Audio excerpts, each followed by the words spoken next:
Julie, as-tu déjà été confronté à un courriel contenant une pièce jointe que tu as envoyée à un membre de ton équipe qui ne l'a jamais reçue parce que la pièce jointe était trop lourde? Que le type de document était interdit dans la boîte du destinataire? Ou que le courriel a abouti dans un spam ou un pourriel parce que tout à coup l'expéditeur, toi, est devenu non autorisé? Et voilà que le travail n'a pas été réalisé et que toute l'équipe est en retard par rapport à son échéancier. Dans cette vidéo, nous définissons d'abord ce qui est un partage. Ensuite, nous expliquons les types de partage.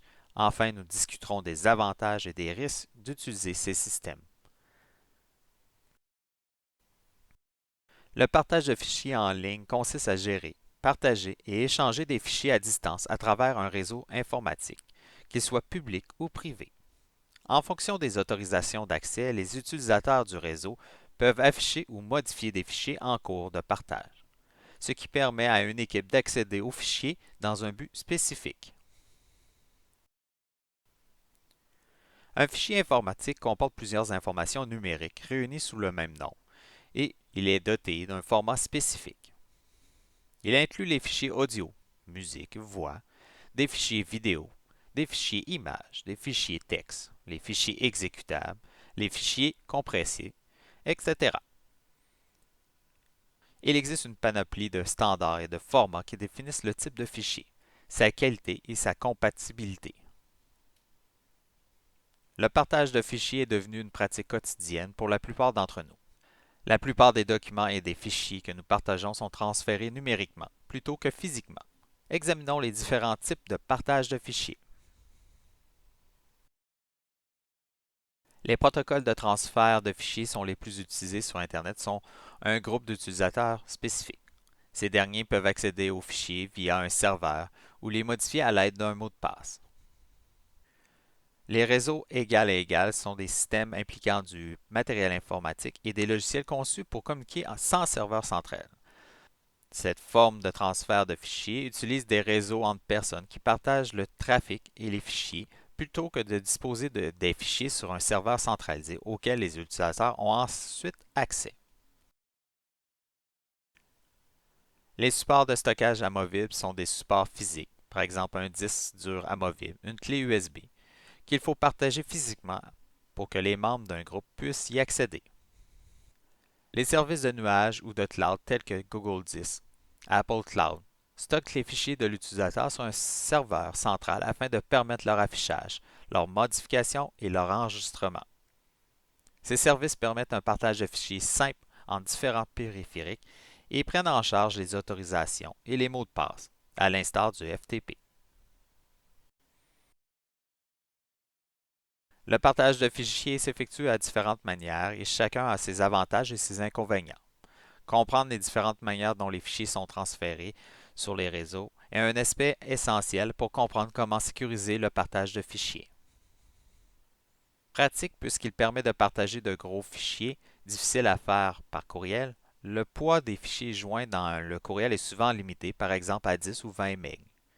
En optant pour le partage de vos fichiers, l'équipe élimine les problèmes liés à la non-réception d'un courriel qui peuvent retarder les échéanciers de réalisation. Plusieurs systèmes sont gratuits. De plus, certains ne nécessitent même pas d'inscription en ligne. La gratuité est toutefois associée à une limitation de l'espace de stockage offert. Cette limite est très variable selon le fournisseur. Simple à utiliser, il suffit de télécharger les fichiers en ligne et d'envoyer le lien aux autres membres de l'équipe. Accessible en tout temps et en tout lieu, les membres de l'équipe peuvent accéder aux fichiers dans le bus, à la maison, chez leurs grands-parents ou encore chez leurs amis. De même, qu'ils soient tôt le matin ou tard la nuit, peu importe, ils sont accessibles à tout moment. Il faut simplement une connexion Internet. Étant compatibles avec différents systèmes d'exploitation et différents supports, les membres de l'équipe peuvent accéder aux fichiers partagés de leur ordinateur ou de leur mobile avec un système d'exploitation iOS ou Windows, Android. Qui n'a pas connu une panne de son ordinateur portable lors qu'il n'a pas sauvegardé tous les documents, ou bien d'une tablette qui fait un court-circuit entraînant la perte d'un certain nombre de données. Et que dire du téléphone intelligent oublié dans le bus?